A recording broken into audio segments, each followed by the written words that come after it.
Welcome to the deep dive. Today we're tackling something many people encounter, often with mixed understanding: cannabis use. That's right.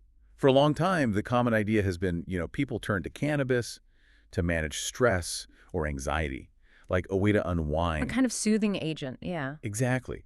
But what if, for some people, that's actually, well, making things worse? That's a surprising twist we're digging into. Yeah, new research is suggesting that for a lot of folks, hmm especially those maybe already struggling with mental health or with past trauma, self-medicating with cannabis, it might actually backfire. Fueling things like paranoia, even leading to heavier use, it's quite counterintuitive. So today we're going to unpack two really significant new studies. These come from top institutions: King's College Yeah. London's IOPPN, working with the University of Bath. hmm They used data from a big survey called Cannabis and Me, and the findings just came out in BMJ Mental Health and Psychological Medicine. And what's great about this research is it really moves beyond just stories or assumptions. It's data-driven. So, our mission today is to pull back the curtain on these findings. We want to help you understand how the reasons someone starts using cannabis and their personal history, especially childhood trauma, can really shape their mental health and how much they use long term. It's about getting a clearer, more, research-backed view on something pretty complex. Exactly, a more nuanced picture. Okay, let's get into it, because we often just assume cannabis helps with distress, right? Mm. But this first study, the one in BMJ Mental Health, it sort of flips that. It suggests the original reason you start, might be incredibly important. It really shifts the focus. This was a big survey, 389 adults, current or former users. What did they actually find about why people start, and why does that initial reason matter so much down the line? Well, what's fascinating here is how that first intention acts almost like a predictor for later mental health issues. It's not just what cannabis product you use, but why you picked it up in the first place.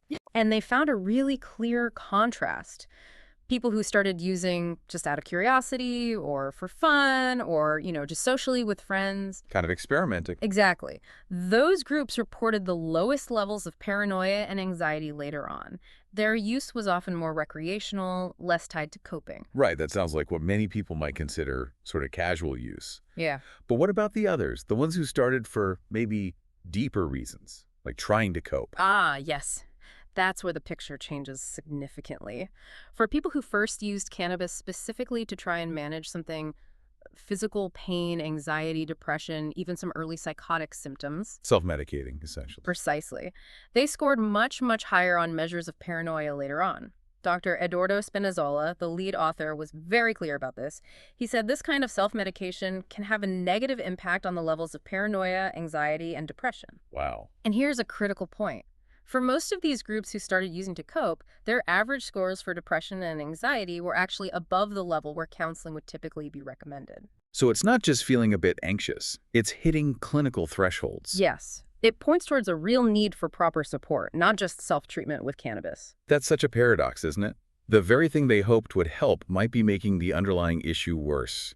And I gather the data on how much THC they consumed really highlights this. It really does. It provides a concrete measure. People reported how often they used and the strength, allowing the researchers to calculate average weekly THC consumption, THC being the main psychoactive compound. Right. So the average across everyone was 206 units of THC per week. It's like alcohol units, a standard measure. Okay, 206 units. What does that look like in practical terms? Rough estimate, maybe 10 to 17 typical joints a week, assuming about 20% THC, which is fairly common now. Got it. But you mentioned the motivation changes things. Massively. This is where it gets really interesting. That 206 unit average hides huge variations. For people who started using to manage anxiety, their average was 248 units a week. Higher. Yep. For those trying to cope with depression, 254.7 units. Even higher. And, maybe surprisingly, for those who started because someone else in their home was using, their average was the highest, 286.9 units weekly. Wow, that's a substantial jump across those groups. Yeah. So the initial why really correlates with how much they end up using. Definitely. It highlights these very distinct patterns of consumption. So this first study is already a big flag, isn't it? If you or someone you know started using cannabis mainly to deal with anxiety or stress, the pattern suggests potentially higher, maybe counterproductive use. It really does. And Professor Tom Freeman, another researcher involved, pointed this out. People starting for anxiety, depression, or because of family use consistently showed higher overall consumption. It sets a pattern of reliance. Exactly. And he even suggested using these standard THC units more widely, like we do with alcohol units. To help people track their intake. Yeah, precisely. To help people monitor their use and understand its potential health effects better. It's a practical harm reduction idea. That makes a lot of sense, giving people a clearer tool. Okay, so that's the motivation piece. But you mentioned this research also goes deeper into personal history, specifically childhood trauma. How does that factor in? Right. This brings us to the second study, the one in psychological medicine. It asks a really important question.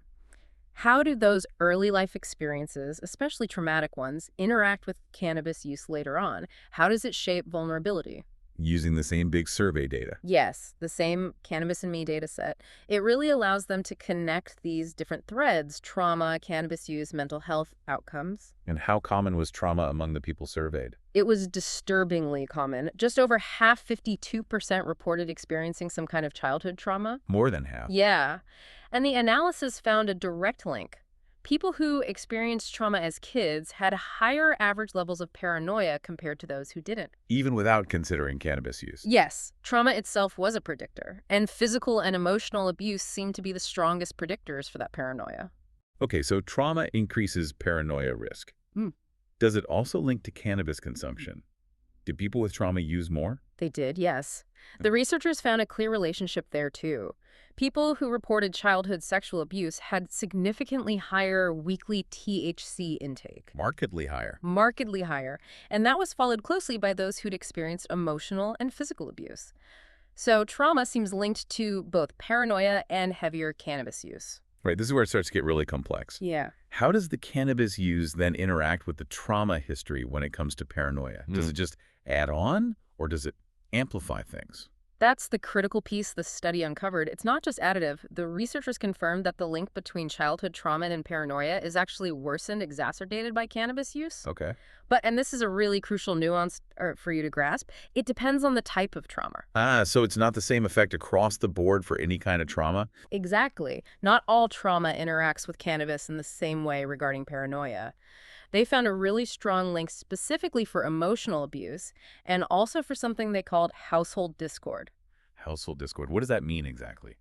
Basically, living in a home with a lot of conflict, tension, disagreement growing up, those two experiences, emotional abuse and household discord, were strongly associated with both higher THC use and higher paranoia scores when cannabis was part of the picture. Okay, so for those specific traumas, cannabis seems to ramp up the paranoia risk significantly. What about other types of trauma? Interestingly, no. For people who reported bullying, physical abuse, sexual abuse, physical neglect, or emotional neglect, they didn't see that same exacerbating effect of cannabis on paranoia scores. That's a really specific finding. It is. It shows just how complex these interactions are. It's not a simple A plus B equals C. Certain past experiences create specific vulnerabilities when combined with cannabis use. That level of detail seems incredibly important for, say, clinicians trying to help someone. What did the researchers say about the practical implications? Dr. Julia Trotta, a psychiatrist and the study's first author, really emphasized this. She said this is the first big study looking at this specific interplay. And the findings, they have clear implications for clinical practice, Right. meaning it highlights how vital it is for clinicians to screen for trauma history early on, especially if someone comes in struggling with paranoia. You need to understand that potential interaction. It's about looking deeper than just the current symptoms. Exactly, seeing the whole picture to offer more targeted, effective support. Okay, so if we step back now and look at the big picture, Yeah. what does all this mean for individuals, for public health, especially with all the talk about cannabis legalization and safety? It's a really critical question right now because we are seeing cannabis products getting stronger and use becoming more widespread globally. And that trend seems to be happening alongside increases in problems like dependence and cannabis-induced psychosis. We're hearing reports of sharp rises, particularly in North America, where access has changed rapidly. And these studies seem to put some context around those trends. They really do. They reinforce that distinction we talked about. Between recreational use and self-medication. Yes. Recreational users generally seem to face fewer risks, according to this data. But those using cannabis to cope with pain, distress, or driven by past trauma, they tend to use more THC and have worse outcomes with things like paranoia, anxiety, depression. And those are often the people who most need effective help. Precisely. And there's a real risk the substance they're using to cope is actually hindering their recovery or worsening their situation.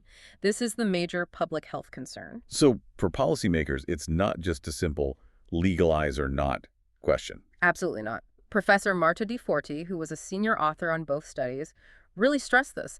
She sees it in her clinic, people starting cannabis to cope with pain, both physical and emotional. And her research now confirms that this coping strategy comes with significant further risk. Her message to policymakers worldwide is pretty stark. Be mindful. Mindful of what specifically? Mindful that just legalizing cannabis without also putting in place robust public education and health support systems, well, that could have serious negative impacts. On individuals, yes, but also on healthcare systems that then have to manage the fallout. It's a call for a much more thoughtful, health-focused approach. Definitely. It's about responsible policy that acknowledges these complexities. This has been incredibly illuminating. Let's just quickly recap the main takeaways from this deep dive. Sure. First, that initial motivation, why someone starts using cannabis, seems critically important for their long-term mental health. Right. The why matters. Second, there's a clear pattern. People self-medicating tend to consume significantly more THC. Higher use, higher risk potential. And third, the really nuanced finding about childhood trauma. It's not just trauma in general, but specific types, like emotional abuse and household discord that seem to interact with cannabis, used to significantly worsen paranoia. That specificity is key. These insights really move us beyond simple good or bad labels for cannabis, don't they? They absolutely do. They offer a more informed, maybe more compassionate way to understand why people use cannabis and the potential risks involved. It's valuable information for personal understanding, for supporting others, and definitely for contributing to those bigger public health discussions. It helps us see the bigger picture of mental health and coping mechanisms. Exactly. It's about that complex interplay. So it leaves us with a lot to think about. Here's a final thought for you, the listener. Given these powerful links we've discussed, motivation, trauma, cannabis use, mental health, what steps do you think are most vital now? How can we best support well-being as cannabis access changes? And how do we make sure people are truly informed about these complex risks? Something to really mull over. Definitely. Thank you for joining us on this deep dive.